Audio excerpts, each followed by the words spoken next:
Good afternoon, everyone, if you're on the East Coast, as I am, or good morning if you're in one of the other time zones, as Larry Senn is. I am so thrilled to be here today with Larry Senn as we celebrate the upcoming launch next week of his new book, The Mood Elevator. Larry, I'm so glad to have you with me today. I'm delighted to be here and with all the people joining us.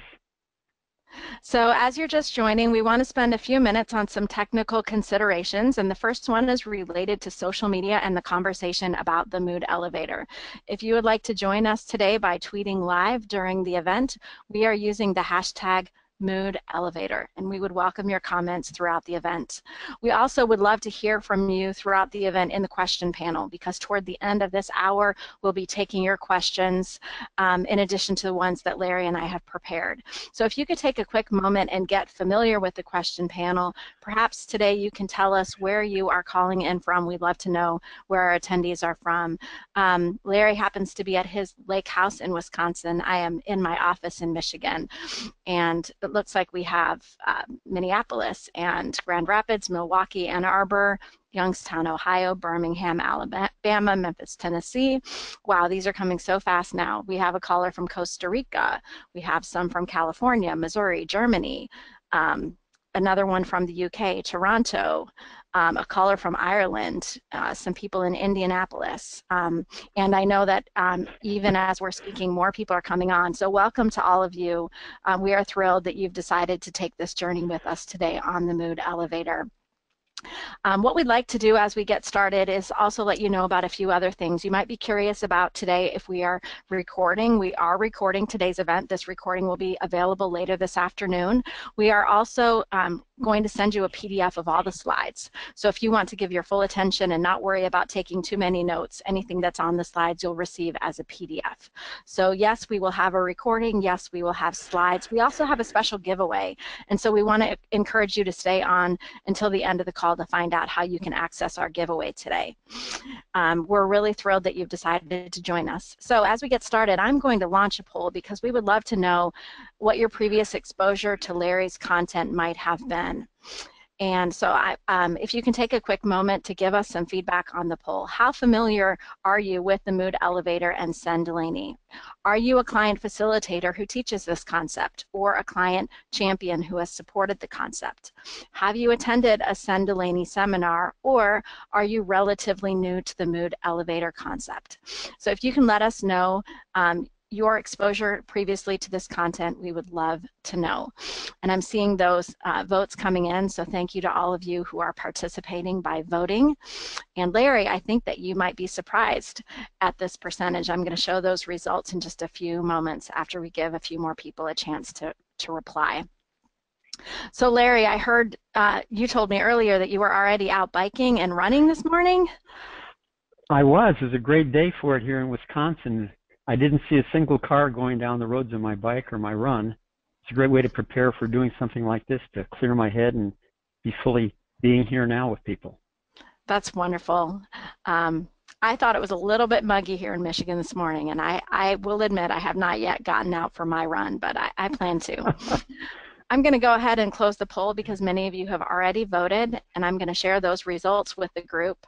So it looks like about 54% of the people on today's call are relatively new to the Mood Elevator concept. Great. So that is great. We're thrilled to be able to share it with you today. Only about 8% of you have attended a Senn Delaney seminar, and a few of you, 27%, are client champions and 11% are client facilitators. So thanks so much for taking the time to participate in the poll. And I want to take a moment for those of you who are new to Larry to tell you a little bit about him. I've had the pleasure throughout the process of getting ready to launch this book with Larry to get to know him. Larry is the founder of Senn Delaney, which is the world's first organizational culture shaping firm. And I was thinking about how profound that is, Larry, this morning in my office as I saw lots of books with culture in the title. And you are the one who pioneered that when you did your doctoral dissertation back in 1970, which was the first field research that had ever been done on culture. So that's amazing. Larry, I also understand that you started your first business at age 18, which is I amazing, and did. you were a finalist for Entrepreneur of the Year in Southern California, where you've made your home. And so that's just amazing as well. And Larry, you have a few other best-selling books, including Winning Teams, Winning Cultures, and you are the creator of this mood elevator concept, which has been taught around the world to Fortune 100 and CEO teams, governors of states, university of presidents, and chancellors, and this concept has reached over 1 million people in 45 countries around the world. So this is a far-reaching concept that's made a huge difference for people, and we're thrilled that you've been willing to share it with us today. Thank you. So Larry, Thank you. we also didn't mention the fact that you are an 80-plus-year-old triathlete who's still competing and winning and full of life and still working full-time, it seems, yes? It is, absolutely. Absolutely. Hopefully you can uncover those secrets for us today. As we get started, Larry, would you be willing to explain for those of us who are new to the concept of the mood elevator? Well, you know, ever since I began thinking about this concept and actually created this original graphic much like this, I've been really surprised by how people are almost magnetically attracted to it. They grab onto it and they look at it. I think it's because it's the human condition. We've all spent time in these places, and to know that there is a concept around that, and even the hope that I might do something about it, I think is new to people. So that really connects them to it. I remember going into a CEO's office once, a major Midwest utility, and they'd been going through some very hard times. They had had an ice storm where people were out of power. There were editorials in the paper against them. They'd been fined by the Regulatory Commission. I was talking to the CEO about culture, but it was clear he wasn't hearing a word I said. He was distracted. I could tell he was depressed. So I simply said to him, it looks like this is really hard on you, and I put this little card on the table, and he grabbed it almost like a life preserver, and he said, "Oh my God, I've been living down here," and he started talking about he's angry and hostile about what they're doing to him, and he's worried and he's defensive. He said, his first insight was, "Oh my God, I bet I'm doing that to the company because we're all feeling badly." And the second thing he said is, "You mean we can do something about this?" And I said, "Yes, we can." And he said, "Where do we start?" So people react in very interesting ways to this concept. But whether we're aware of it or not, we all ride this thing called the mood elevator up and down every day. All it is really is our feelings in the moment. Are we really feeling optimistic or worried? Are we intense or calm? Are we confident or insecure? Are we grateful or depressed? That's what it's telling us. And this is through our feelings, it's signaling to us where we really are. And most people don't realize the degree to which they can influence that. And that's what we're talking about, and that's what the book is about. How do you really influence that? Nor do they really think enough about the fact that moods determine our experience of life, our quality of life, our effectiveness and our success, the quality of our relationships with people, our creativity, and they even impact our health and our longevity. Now you'll notice in the middle there, there's this thing called curious. There's actually a chapter that talks about that. It kind of divides the upper and lower level, because if someone does something you don't understand, you can either go down to angry, hostile, defensive, judgmental, or you can say, I wonder how they see that differently than I do. Something can happen to you in life, and you can either go down, you can say, well, what was the lesson of that? My wife says she wants on her tombstone, blessing in disguise, because she thinks most things that happen to us are really a blessing in disguise. We look for that. So that's really what the mood elevator is. And I never leave home without that pocket card myself. So Larry, can you tell us how it originally came into existence? You know, Senn has been working for decades to really study healthy, high-performing leaders, teams, organizations. And based on all that work and a lot of research, we determined there were a set of we call essential behaviors or values of all high-performing people. In fact, Chapter 9 in the Big Payoffs is about lists the essential values. And so what we began to do in our seminars is teach modules around these concepts.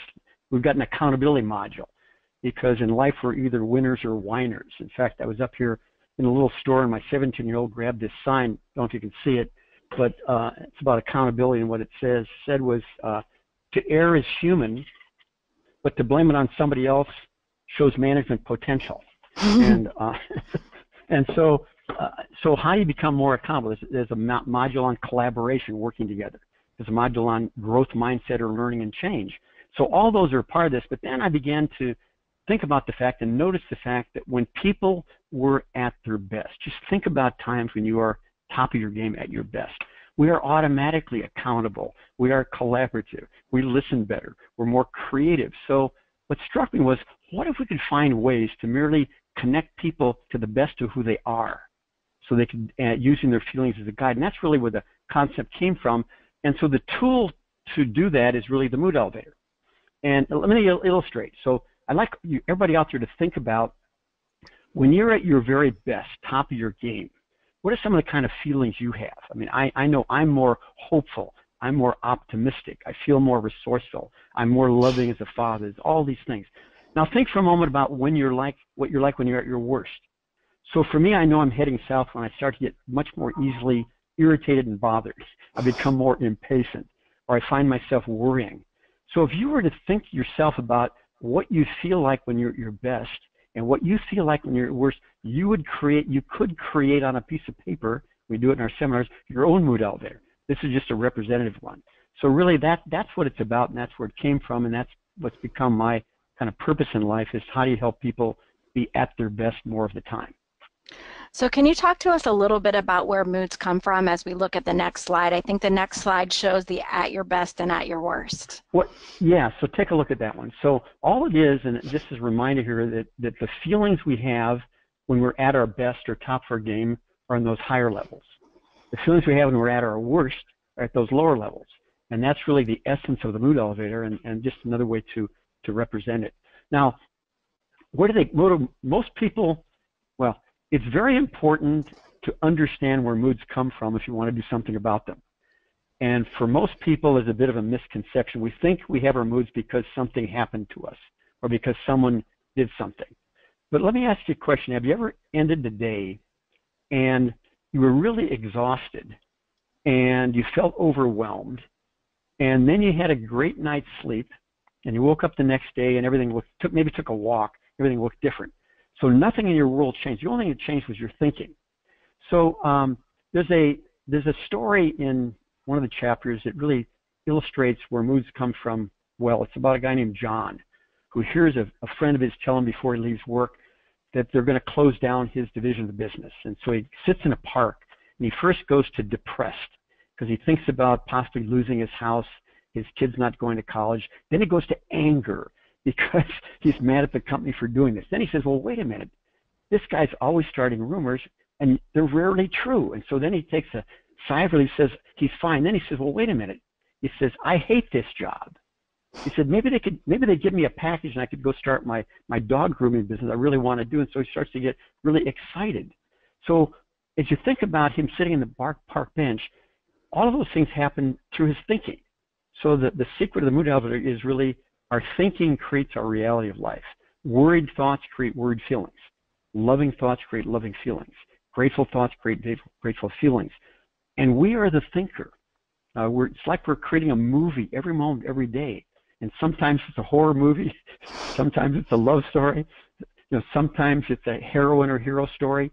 But it's us doing that. And if we could just realize that we are the ones creating our moods, not that we can always change them, but that gives us just a little bit of distance. For me, it's like being in a bad movie, a horror movie, but realizing I can step out of that movie at some point. And when my thinking gets bad, I try to not take it quite so seriously, to recognize I'm in a bad place, so things probably aren't that bad.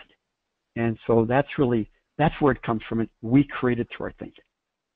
That's very powerful. So do you have any other pointers that you can share with us about what to do when we are in those down places on the mood elevator? Well, the first, I guess, disclaimer here is the fact that nobody spends all the time up there. The fact is, to be human means we're going to ride this to some extent. What we found is a couple things we'll talk about that can really change your frequency distribution or how you ride that. But the notion of, here's the question. Has anybody out there ever said something to a loved one they wish they could take back? My guess is you Just have. yesterday. Okay? Just yesterday. Okay. And so my question would be, where were you on the mood elevator when you did that? And the bet would be in most cases you were irritated, bothered, judgmental. You were somewhere down the elevator. And if you had it to do over again, anybody send an email they wish they could retract, or maybe they did retract. So where are you in the middle? So the first thing to know, when you're down, your thinking is unreliable. It's really unreliable. That is not a time to make a decision. If you feel absolutely compelled to tell an employee or your loved one something right now, don't do it. It won't work. They won't hear it, and it won't do anything well. So there are some tips really to this whole notion of doing down well, and on the next slide. And what they are really is to know your thinking is unreliable. Don't trust it. Discount it. Just kind of know that. Our son, when he learned this when he was probably 10 or 11 years old. He'd be really upset, and he'd say to me, my wife and I, Burnett, and he'd say, "Look, don't talk to me now." He said, "Because I'll probably say something I don't mean, and I can't hear you. Let me go to my room, and when I'm myself again, I'll come back out." Now, I wish adults could learn that. We need to go to our room sometime. So don't act on it. Delay if possible. And sometimes I tend to be more of a fixer, so I try to do things. I try to do pattern interrupts or things to change my thinking. Go for a walk, do something. But my wife is really philosophical. She says, "Hey, it's there. It's going to pass. Just leave me alone right now." So it's like weather. The sun's always up there. Our best self is always there. Just sometimes the clouds get in the way. That's all. That's a really powerful image. I appreciate that. So Larry, let's talk a little bit about how people who can ride the mood elevator well are more successful and have better relationships. Can you talk to us a bit about that? I can. I think it's important to know that this is not just about a feel-good notion, although I feel good about life, and you can. It's really about how to be even more successful. When you think about it, when you're at your best, you tend to be more resourceful. You're more creative. You tend to be better team players. You're better team leaders. You're more confident. You're better at influencing people. So you have all these you listen, you hear. You don't make assumptions as much. You don't assume negative intention in people. You're curious about things. So all that tends to create success for people in professions. People that you influence others better. You can, if you're selling, you sell better. If you're serving people, you provide better service. So all those things happen in terms of making that happen. In relationships, I think it's so important. I think when you're in a better place, you're more tuned into your loved ones. You really are aware of them and their needs. You're more forgiving of them, and you can't have a good relationship unless you have forgiveness. You're less judgmental. You're more loving and appreciative. I notice when Bernadette gets her hair colored, or I notice when she gets her fingernails done or something. I'm just more aware of her, and I'm more giving. I'm a giver, not a taker. So it does create a better relationship. It's interesting. Bernadette, and I'll mention her many times, my wife's been together some 40 years, and she helped teach this in the early days and knows it probably better than I do. But we got together in the early 70s, and it was kind of the human potential era, which was, tell it like it is, and don't go to bed at night with anything unsaid. There were some nights she didn't go to bed. I could always sleep. But anyway, so as we began to gain an understanding of these concepts, we made a deal. We said, we will not take on any issues if either of us are lower in the mood elevator. And so I'll say, "Does it bother you, honey?" And she'll say, "Well, we can talk about it later." Now, what do you think happens when later comes and we're both in a really good place? It's almost like a by the way, "Oh, I didn't know. Oh, it's okay."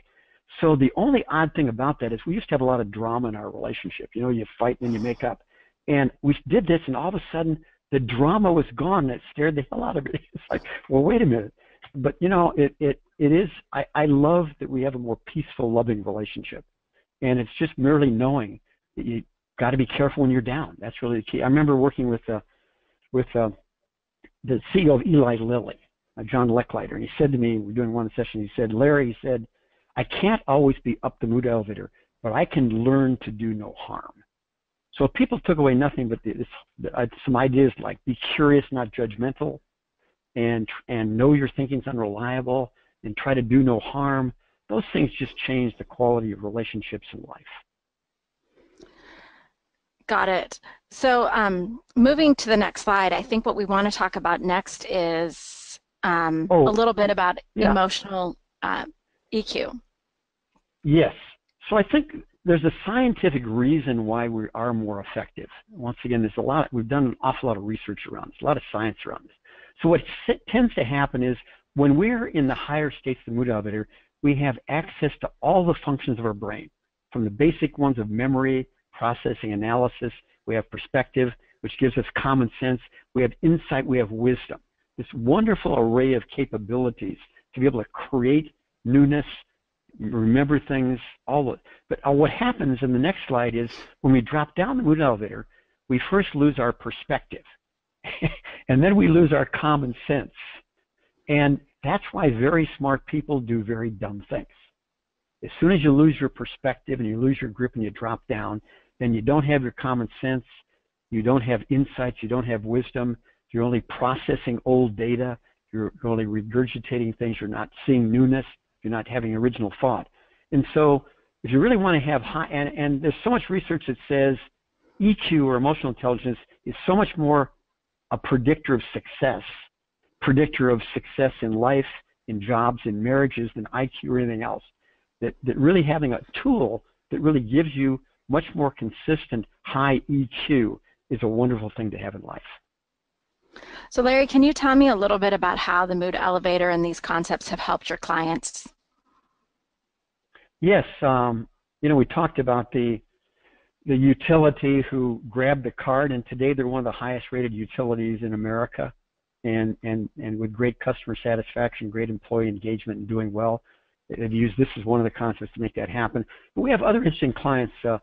The company with the highest customer loyalty in America, if you've seen their ads, they say 95 or 97% of their customers are with them for life, is a company called USAA. It's a financial services firm that primarily serves the military. And it's quite remarkable. And their CEO, until recently, a guy named Joe Robles, was General Joe Robles, really took to this concept. And he wanted every single, all 20-some thousand of people to really go through a training that included this to make that happen. And it's since they've done that they've had the highest customer scores, the highest loyalty scores in America. So it does make a difference in terms of making that happen. There's another interesting one. We're a purpose-driven firm at Senn. We really have a deep commitment to making a difference in the world by inspiring leaders to create thriving organizational cultures. And we have a special place in our heart for places like hospitals. We've done work in probably a dozen children's hospitals, which is really high purpose. But one hospital system in Memphis has both a children's hospital and a regular hospital, and they have the highest customer engagement scores of any hospital in America. They have just remarkable. They've taken this concept, and Press Ganey, who does the research there, said they had the highest score of any company they've ever tested in we work together collaborative to serve our customers. And you'll see all kinds of symbolism in a company that does this. And in their case, they have this wall in the nurses' quarter that I think comes up next. We can get that slide. That's the wall, and those are tongue depressors. And so when the nurses come into their shifts, they, at different times, they'll move their tongue depressors around, and that it's just a constant reminder that they're there to be at their best for their patients. And the fact is, most of their patients coming in are down the mood elevator, and their job is to really help them get up there. And so clients do very creative things like this. So there's an entire wall with the mood elevators on it, and it's made a huge difference for them in their HCAP scores and all kinds of things to make that happen. Wow, I love that. That is really cool. And I also love your reflection, Larry, of thinking about where your customers might be on the mood elevator and how you might influence them moving up the mood elevator. And of course, when you come into a hospital, you'll feel anxious, or some of those lower. Yes. You'll be down the yes. mood elevator. And you recognize that, and what happens too when people learn this concept is QVC has some of the best call centers in the world, and actually we helped T-Mobile get the J.D. Powers Award for quality in call centers. And most people calling into call centers are angry and upset and all. And if you really understand deeply the mood of it, you don't take them personally. You say, in fact, what I tend to go to when someone's really like that, I go to compassion as opposed to going to anger. and just say, oh, I'm glad my life is not like that. I need to help that person. And so what happens is it really changes the dynamic of any customer relations, because you tend to take people as they are and kind of accept the humanity in that. You see some innocence in that, and that makes a different relationship. You keep your bearing. Probably much different than if you started with judgment. Exactly. Judgment, anger, resentment, bothered, irritated, none of those work as well. So let's talk a little bit. You have a chapter in the book about unhealthy normal. So Larry, can you tell us a little bit about what unhealthy normal is? Yes. Well, I have a son that lives in Hawaii, and when I go there, the sky is so blue, or even when I come here, and the clouds are white. When I fly back during the daytime into Los Angeles, what do you think it looks like? There's some haze there. It I'm is. sure. And I say to myself, go back a slide. Oh yeah, we need to go back. Yep. Yeah, that's good. Okay. So I say to myself, oh my God, I live in that. But when I'm there for a few days, someone says, does that bother you? What do I say? I say, what smog? People can live by the freeway and after a while not notice it. So what it is we begin to get feelings that become so common that we don't notice them anymore. And if you don't notice them, you can't do anything about them. So for example, some people live in a constant state of bother or irritation. Other people just live in worry. In fact, I used to have a worry habit until I began to learn this stuff. So if you think about it, it's almost like they've moved in on one of those lower floors and furnished it, and they don't even know they're there anymore. So the ability to recognize where you are, to catch yourself, or to say don't go there, say, hey, I'm really in this place, I better be careful now. You need to be able to recognize it through your feelings. Look to your feelings, your guide, and you can't if it becomes unhealthy normal. So I'd actually ask the group out there to think about, is there any unhealthy normal you have? Mine, incidentally, was excessive intensity. I'm a pretty passionate guy, as you might tell, and that's not always good. And so for me, the ability to be more peaceful, to be more calm, to be more centered, and I notice now when I start to ramp up, and what I do is I just take a couple of deep breaths. If I'm in a meeting and somebody says something, I start to lean forward, I sit back and go, and I wait a minute, and then I respond. And so I manage my intensity, because it's not unhealthy normal, but it used to be. That makes a lot of sense. It sure does. Well, now we get to go to that fun slide with your athletic years. All right. So Larry, in the time I've gotten to know you, it's been obvious that you have this deep commitment to taking care of yourself. And you have children, and this blows my mind, you have children ranging in age from 17 to 52. And I thought about that when you first told me that your wife, by choice had a baby at age 50 something. And I'm not too far away from that, and I can't imagine. So in addition to helping run a global consulting firm, you've also run 4 triathlons this year and 1 in the 80-year-old and over category. So right now you're in the North Woods of Wisconsin on vacation, and you're riding off-road motorcycles and water skiing, and you're training for your triathlons. So it seems to me, Larry, my dog is barking. That's okay. It seems to me that you've found the fountain of youth. So tell me how the concepts in the book are related to this thriving and amazing life that you're living at age 80. Yes. Well, it's very much related to the mood elevator and actually my journey there. And what's true is that, let me start with, we can't be at our best mentally and emotionally unless we're at our best physically. There's a direct connection. In fact, one of the simplest and best things anybody can do if they want to live more in the high end of the mood elevator is take better care of themselves. And yet that's not the way we're wired. There's actually a parallel in the world of health. When people get run down, it jeopardizes their immune system, and they get colds more easily. When we get run down, we catch moods more easily. You'll notice yourself, if you don't get sleep, if you don't eat right, all of a sudden you're a bit more cranky, a bit more irritated and bothered. Now, if you get a good night's sleep and take a walk, it's different. So there's this direct connection. And for me, if I want to be the message, I've got to be the message about living life at your best. Now, but what makes that so hard? It's really beliefs. So I was pretty much raised by a very hardworking father with that belief about, if you're busy, you're important. The harder you work, the more hours you put in, the better you are. But that really isn't true. You know, as my kids began to grow up, I'm calling the boys. Those are the ones between now 48 and 52, the boys. I'd be on the road all week, traveling, come home, and often on Saturdays I just want to sleep on the sofa, take a nap. They wanted to rollerboard, skateboard, water ski, do all this stuff. And one day I said to myself, in fact, one day one of my sons said, "Dad, could you really play with me?" And I really got looking at it and said, you know, I have to really develop the mental attitude almost of a trained athlete to go out and be the best for my clients, to come home and not have given it all away and be there for my family. And I began at that point to really look at exercising, diet, lost some weight, do things because I wanted to be a real father. So I began to look at this work. I know it's crazy to be, I got my 82nd birthday coming up September 9th. Why do you still do this? Well, it's hard to retire from your purpose, but I'm still energized by it. But I couldn't be if I didn't really take care of myself. So we have these beliefs. And the belief, if we could shift our belief, for me, my belief is if I take care of myself, it makes sense. Now, the other factor there was Burnett and I have been together for 40 years. She came to me 15 years after we married because she was helping me raise my 3 boys. She said, "Hey, when we got married, I said I might want to have one of my own someday.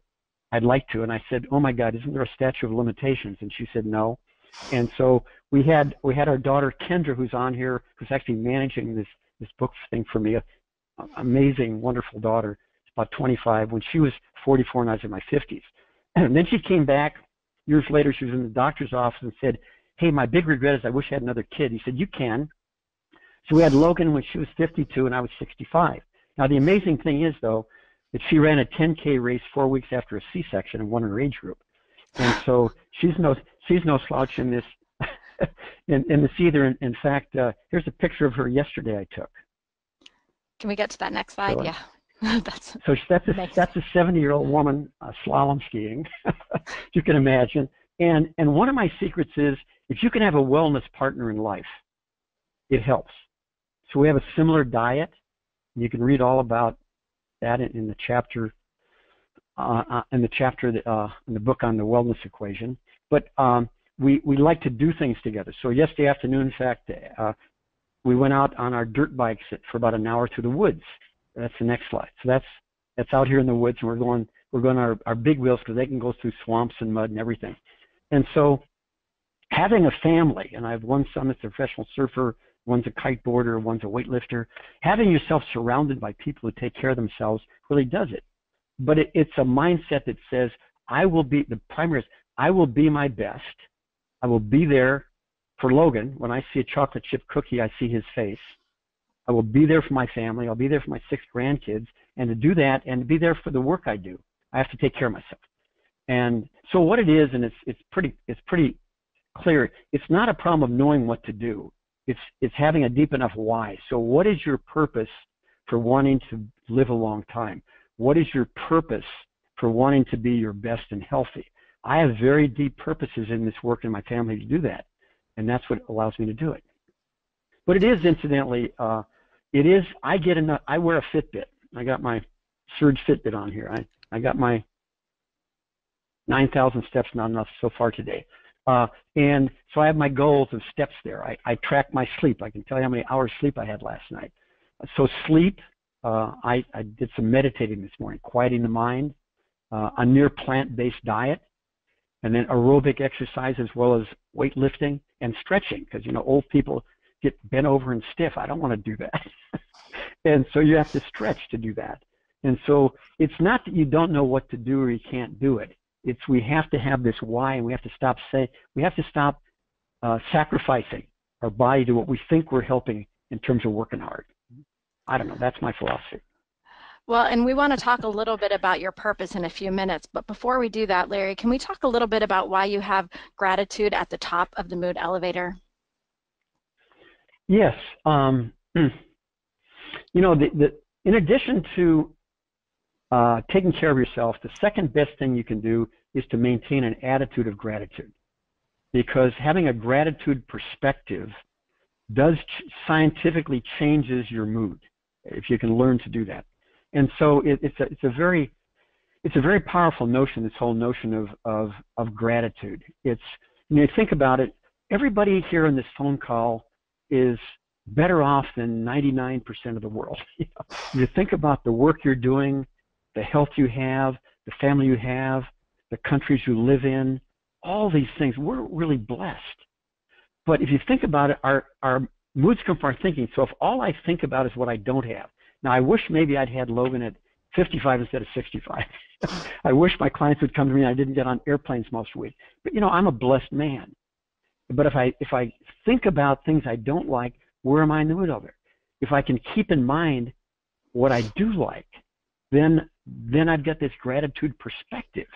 And in Deborah Norville's book, she talks about all that does for us. It gives us resilience. It gives us creativity. It gives us longer life. It does all these things for us. So being grateful is just a very useful. Now, there's one other thing about it. If you think about thought, down at angry, depressed, self-righteous, our mind is just going, just cranking away. We've got all these thoughts going around and around. Very busy and very unclear. If you go up to gratitude, it isn't even a thought. It's just a feeling almost. The mind is very, very quiet. And as I looked at the lake last night, I got a picture of that, and just thought about my life. You can't sit on a dock and look out at that and not just go, oh God, I'm a blessed man. And so it is a quieter place to be. So that's the other lesson that if people can learn to quiet their minds some, if they can keep coming back to being centered, that's why I take deep breaths throughout the day. If you can begin to notice little things. Now, the odd thing is there's a thing called the three blessings. Think of three little things. Like, I'm in the hotel. That was a nice pillow. All right, they really had some great vegetables tonight. Just little things like that. Begin noticing them. You begin to develop this practice of noticing the little things. Oh, there's a flower growing there. I didn't see that before. Or there's a loon in the lake. Oh, my God. Then life looks better. Yeah, I love that. So, Larry, can you tell us a little bit about your purpose? You've mentioned that it's your purpose that keeps you active and working. Tell us about your vision for the book and concept and what you'd like to see happen as a result of the launch next week of this new edition of the Mood Elevator. Well, Senn has a strong purpose, I mentioned, but every single employee at Senn has a purpose. You come into our office, talk to our receptionist or our mailroom, they'll tell you their purpose. And so I think knowing your purpose or finding what that is important. And I've just concluded over the years that I do have this gift in this area of healthy state of mind and of helping people be at their best. And so when I started looking at that, it really has to do with the longer version is to provide understanding and inspiration for an ever-widening circle of people to live life at their best mentally, emotionally, and spiritually. And so to do that, I need to be the message. That's why I take care of myself. I need to keep learning about this. I need to have a growth mindset because I think you get old when you stop learning. You get old when you don't use it. Doesn't wear out, it rusts out. So if you can use your capabilities in all ways, it's there. And so that's why I say the only plague in this is that I keep thinking about retirement. And I say, well, how do I don't want to stop doing this stuff. I love it. So. I love that. Well, so Larry, we've had a ton of questions coming into the question panel, and we're going to switch gears now and take some of those questions. And I want to invite those of you who are on the call to continue to add those questions. We will get to as many as we can in this hour. So I saw this question from Jill earlier on, and I loved it. She said, how do you convince someone who tends to live in the lower part of the elevator that they will be more successful if they can manage to move up the elevator? So perhaps this is a person who finds anger to be a motivating factor. How do you convince them to move up the elevator? Start by giving them a book. It's hard to talk people into this. It's almost like they have to discover it. So it may seem it's not always easy, but one of the ways you can do that, and you should do it anyway, is to be a role model of it yourself. For them to begin to say, well, what's going on there? Why didn't you get bothered by that? To have them notice something different in you. If you can introduce them to the concepts, fine. But I don't think we take people through you either need to read the book or go through our seminar, but to really get it. But you have to want to do that. So I'd say the thing that's a sure bet you can't lose is work on it yourself, because that's going to help you anyway. And even if they don't change, it won't bother you as much. Great. So Cynthia was looking for some clarification, Larry. Are moods the same as emotions, or is there a difference? It's a good question, and I'm not even sure what. I'll try to define it more. Moods are a constellation of feelings, or a group of feelings around an area like worry, or around irritated and bothered. So they're thoughts that have to do with that general area on the mood elevator. So the best thing to think about is it's not the same, because we can get emotional and cry and that, but no, we have these very specific kinds of ways we are as listed on the mood elevator, or we can make ourselves. And those are all driven by feelings, sets of feelings that connect to that. Thank you. That's helpful. Thank you, Cynthia. My sister's name is Cynthia. So I have a couple of related questions that came in from Kathy. She's wondering, is it wise to call out others on their mood? And if so, how do you do this for optimal results? You know, the great thing about our clients is one of the things they love about it is when an organization or a team goes through the process and they all get it, it's really easy to do. You can just mention it and boom, they get it like that. Sometimes it's not wise, because remember, if they're in a bad mood, their thinking's unreliable. They're down there and easily irritated and impatient. It could be like a firecracker waiting to be lit. and so I think that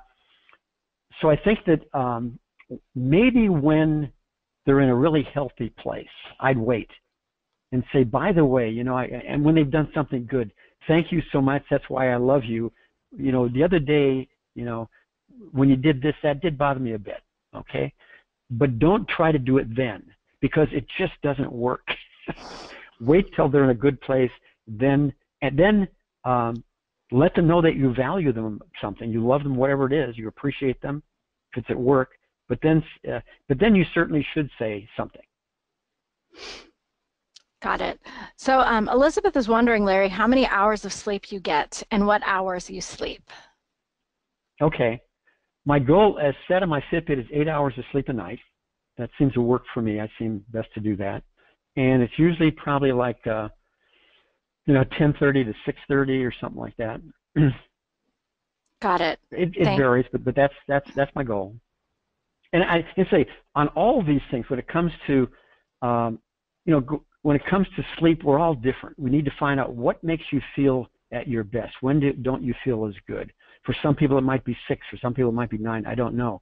That seems to have worked out for me. But that's true with any of these things. No matter what I say, it's really up to you. When it comes to diet, don't try to diet. Just try to find foods you like that are healthy. Study foods till you know what they are. Then pick those you can live with for a lifetime and just use those. And but it's going to be your diet, not my diet. And for me, incidentally, it's like virtually every morning I can up here have a smoothie. And I've got a refrigerator full of frozen broccoli and kale and blueberries and mango and some protein powder and a little bit of juice and water. And that really fuels me. That's a great meal because none of us get enough vegetables. And so my wife and I have salads, spinach salads with broccoli in them, and nuts. Eat a lot of walnuts and almonds, things like that. But find what works for you, and just make that a way of life. With any of these things, you're trying to find what you can do as a way of life. Sure. So Larry, Darrell says that he really appreciates your passion and optimism, and he's wondering, how do you maintain that passion and optimism apart from knowing purpose? Is there anything else that contributes to those? I think it's helped me in the last 10 years since I started meditating. I think the ability to, and being more aware of what I'm grateful for. So, stuff's always going on. There's always stuff coming at us. I'll sometimes go, oh, God, some client just did this. Oh, yeah. But then you take a deep breath. But if you can recenter yourself, and for me, recentering is I go clear my head when I run. That's why I like to do aerobic. And I clear my head if I get a good night's sleep. But it's maintaining that perspective and always going, what's really under all this, it's interesting, is my mother. So my mother told me as a young child that I was born in the image and likeness of God, and my natural state, my God-given nature, was to be loving, compassionate, wise, successful, caring, all these things. And anytime I wasn't that way was an error in my thinking. And so it's very reassuring to know that your essential being is goodness, and your essential opportunities in life are there. And you do drift away from it, but we're not teaching you anything. We're trying to help them connect to the best of who they already are. And that's kind of the secret and why this is so intuitive for most people. Great, that's so helpful. Larry, so Grace is wondering if you have any tips on how to lift morale of a large company that's going through a major upheaval. So how could you apply the mood elevator to people who are going through organization changes, layoffs, those kind of things? Yes, so we're working with clients right now. One is one of the largest mega mergers in America. Another one is a company going through major downsizing. So yes, we've been there. In fact, we worked with one major phone company years ago where their employee satisfaction morale went up when they laid off 20% of the employees. So you can do it. So what it is first of all, you need to up the amount of appreciation that people are receiving. You need to listen to people more deeply and more. People need to be listened to, they need to be appreciated and valued. And they need to be given all the information they can possibly be given. Because if you think about these notions, when people don't know what's going to happen, what do you think they do? What do they make up in their minds? You know, as kids, we never had angels under the bed. We had boogeymen. we had monsters. And so when people are in insecure times, they tend to start to make things up. So the more information they can have, good or bad, the better off you are. But then beyond that, they need to really be valued, appreciated, get a lot more appreciative feedback from people. A lot more social interaction, a lot more listening. Great. So many questions coming in. I'm trying to manage them all at once. Let's see. So Danielle is wondering if there are some ways to work through the rough levels of the elevator while at work and not make other supervisors and team members feel as though they're being brushed off. So this relates to your comments that if you're on a lower part of the mood elevator, you should wait, pause, go to your room, all those kind of things. Yes, well, one thing is, another part of what I do is I try to not sit too long. Sitting is the new smoking. We shouldn't sit as much as we do. And so get up and move around. Find some path you can take for a walk, do things like that. And be as cordial as you can be without engaging a lot. In other words, just try not to connect as deeply when you're in those bad places. You can't quite go to your room, but you can tone down the amount that you share and the amount you relate until you get into a better place. All righty. So let me just see if I can pick up with a question. Someone did ask how they can forward this session to someone else. We're going to upload the recording to YouTube, and we'll share that link with others so that they can access them later. So Larry, we have a person on the line, Scott, who's a values and culture facilitator, loves and has deep appreciation for the work. And he says that one of the things that they notice for company effectiveness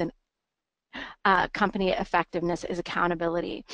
And he's saying that it seems that you focus on mood, realizing people at their best. But he's wondering if you can talk a little bit about power tools about accountability, like beyond the accountability ladder. Yes, and I think it's important to recognize that in our culture shaping work, there are a whole series of concepts we deal with. To me, this is kind of a shortcut to get to all of them through being at your best.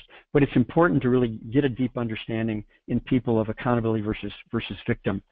So once again, we're back to people's beliefs. So if I have a belief as a supervisor, I'm not supposed to make mistakes, or a person, I'm not supposed to make mistakes. When something goes wrong, what do I have to do? I have to blame somebody or make an excuse.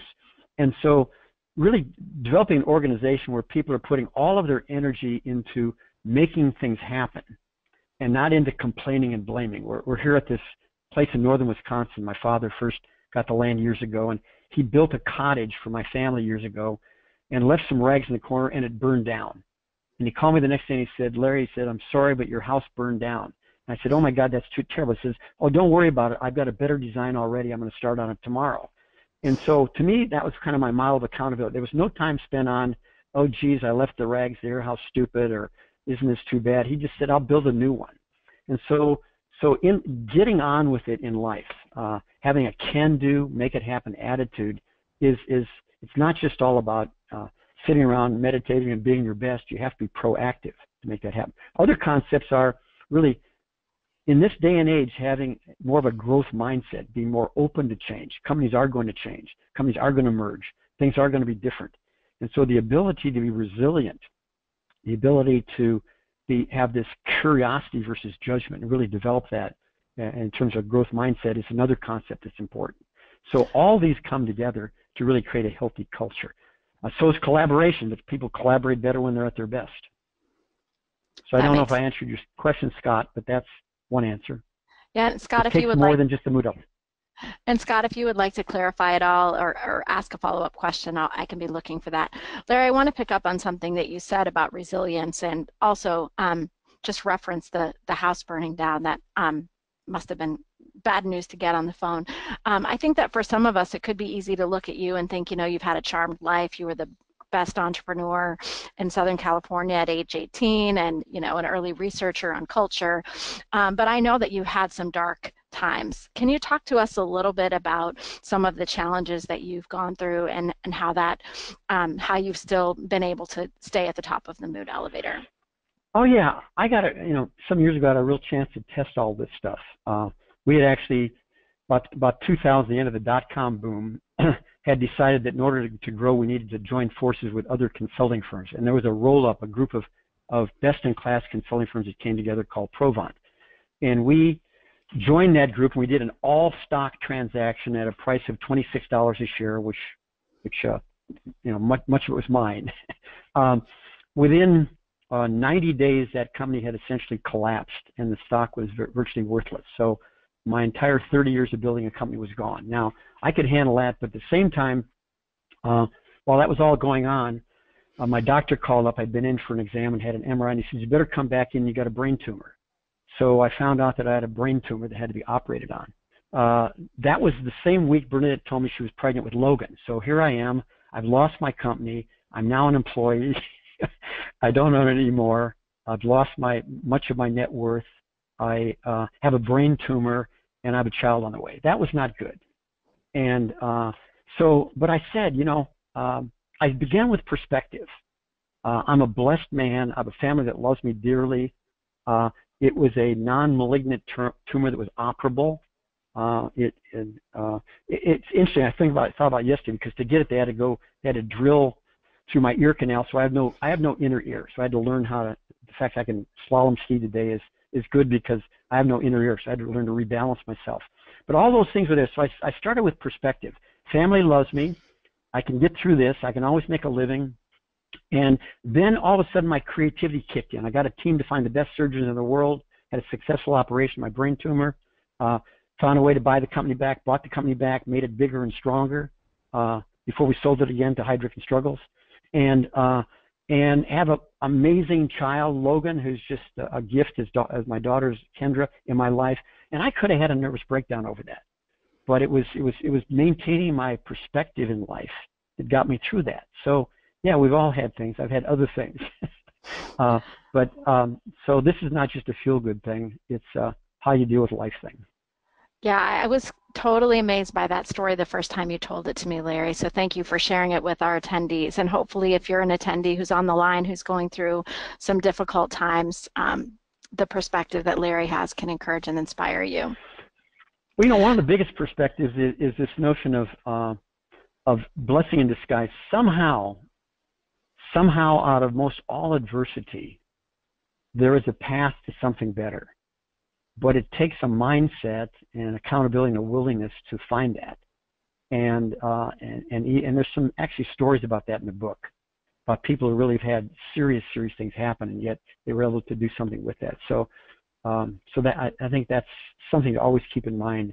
And incidentally, don't feel badly if you do feel down. Don't feel badly. I mean, I went through a few months of beating myself up for selling the company. I went through some months of why me.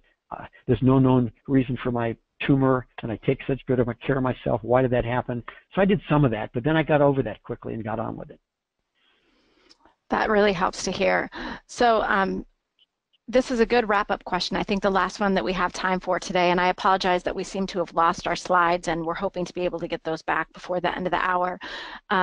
Tiffany asked the question, Larry, how do we help our employees keep these concepts like the mood elevator close? Because we can all learn it today and be on this webinar and really be thinking about how to stay on the top floors of the mood elevator, but that doesn't mean necessarily that we're going to be able to recall and implement that information tomorrow. So do you have any ideas on how these ideas can be reinforced?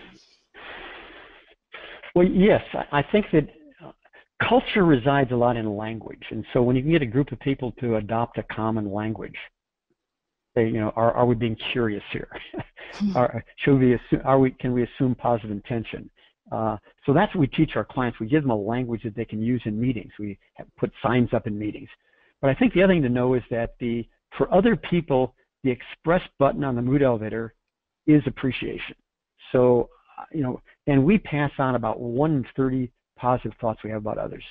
I think it's so important in my relationship that I try to notice when Bernadette gets a new dress, gets her hair cut, does anything, or makes the dinner, whatever it is, appreciate that. So really make appreciation a part of your environment there of one another for all the things you do. That will automatically move you up. But then use symbolism, use language, and that will help. So I know that. And incidentally, just know that there are deeper ways you could learn this, because this is what we really teach organizations. For me, what's really true is bringing this to companies around the world, because then we get to touch thousands and tens of thousands of employees. Sure, and Scott has a really good point. He said that he carries his mood elevator card in his suit pocket everywhere, and then he has a blue chip to focus on key things and commitments, so that he can always look for the best in others. Another Senn line of concept. Yep. So go ahead. Well, I was going to say, if you can go to themoodelevator.com, you should be able to see a download where you can print off the mood elevator to carry it with you. And I know that for me, I printed it and I put it on a whiteboard in my office, and I've added some of my own moods to the mood elevator when I find that there's one that's missing. And so the minute someone comes into my office, we can focus on that together. We added some silly ones, Larry. I can take a picture and share that with you. Okay.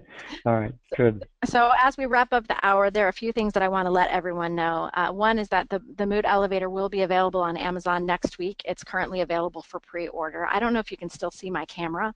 For those of you on the call who would love to bring this concept to your organization, we will have some information in our slides that we're going to send. But one of the things that Larry wanted to make sure that all of you are aware of is that he is available to present this concept to your organization, and he will often participate in annual leadership events for various organizations around the world. And so we would love to have you contact him if you'd like him to bring these concepts to your upcoming leadership event. So there's a few things that you can do as a result of today's call. One is to go pre-order the book, or to join us next week during the launch of the book to buy the book then. And the other is to consider how you might incorporate Larry into one of your upcoming events for your organization.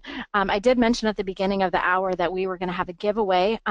If you can email me, webinars@weavinginfluence.com. We do have a limited number of copies of the book that we are going to share with you, and what we'd like you to do is give us some feedback about today's event. What was most helpful to you? What did you most enjoy? How are you going to implement these ideas that Larry shared with us today? So if you can email Becky@weavinginfluence.com or webinars@weavinginfluence.com. I'll put that in the chat, webinars@weavinginfluence.com. So webinars@weavinginfluence.com to share your feedback. And also we'll put that information in our follow-up email, which will come to you this afternoon. So Larry, I'm going to stop the recording.